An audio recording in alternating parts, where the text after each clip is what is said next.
صحابی کہتے ہیں ایک جنگ سے خوشخبری آئی تو جو خوشخبری لانے والے تھے وہ حضرت عمر فاروق رضی اللہ تعالیٰ عنہ کے پاس پہنچے خوشخبری دینے۔ حضرت عمر رضی اللہ تعالیٰ عنہ کھڑے تھے۔ صحابی نے آ کے کہا عمر مبارک ہو۔ جناب عمر کچھ لوگوں سے گفتگو کر رہے تھے، بات چیت جاری تھی، کہا مبارک ہو۔ حضرت عمر کہنے لگے ٹھہر تو جا، اس سے تو بات کر لینے دے جس سے کر رہا ہوں۔ جب کہنا ٹھہر تو جا تو جو پیچھے کھڑے تھے وہ شرمندہ ہو گئے، اتنی سی بات تھی کہ ٹھہر جانا یار پہلے اس کی تو سن لینے دے۔ وہ شرمندہ ہو گئے صاحب۔ جب وہ شرمندہ ہوئے تو سیدنا فاروق اعظم دوڑے گئے۔ صحابہ کہتے ہیں گارا تھا، کیچڑ تھا، اس گارے میں سر رکھا، سجدہ کرنے لگے، اٹھے، کہنے لگے مولا اپنے عمر سے ناراض نہ ہو جانا، یہ کل تک اونٹ چرایا کرتا تھا، آج تیری مخلوق کو شرمندہ کرنے لگ گیا ہے، یہ اپنی حیثیت ہی بھول گیا، اسے خبر ہی نہیں کہ یہ کیا تھا، یہ آج تیری مخلوق کو شرمندہ کرتا ہے۔ اللہ اپنے عمر سے ناراض نہ ہو جانا۔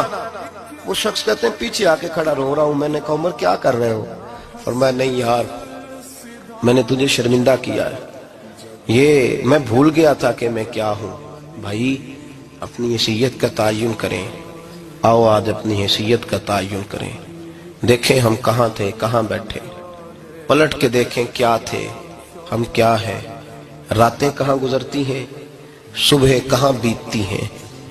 ایک لمحے کے لیے پلٹ کر اپنے ظلم، زیادتیاں، جھوٹ، غیبتیں، بے حیائیاں، اپنی زندگی کے امور کا اگر ہم یک نظر جائزہ لیں، پیچھے پلٹ کے دیکھیں تو حضرت جناب سیدنا غوث اعظم جیلانی رضی اللہ تعالیٰ عنہ فرمایا کرتے تھے اگر لوگ اپنے گناہ یاد کریں تو وہ پریشان ہو جائیں کہ ہمیں پانی کا قطرہ کیوں مل رہا ہے، وہ اگر اپنی غلطیاں یاد کریں تو انہیں احساس ہو کہ ان کا سانس کیسے چل رہا ہے۔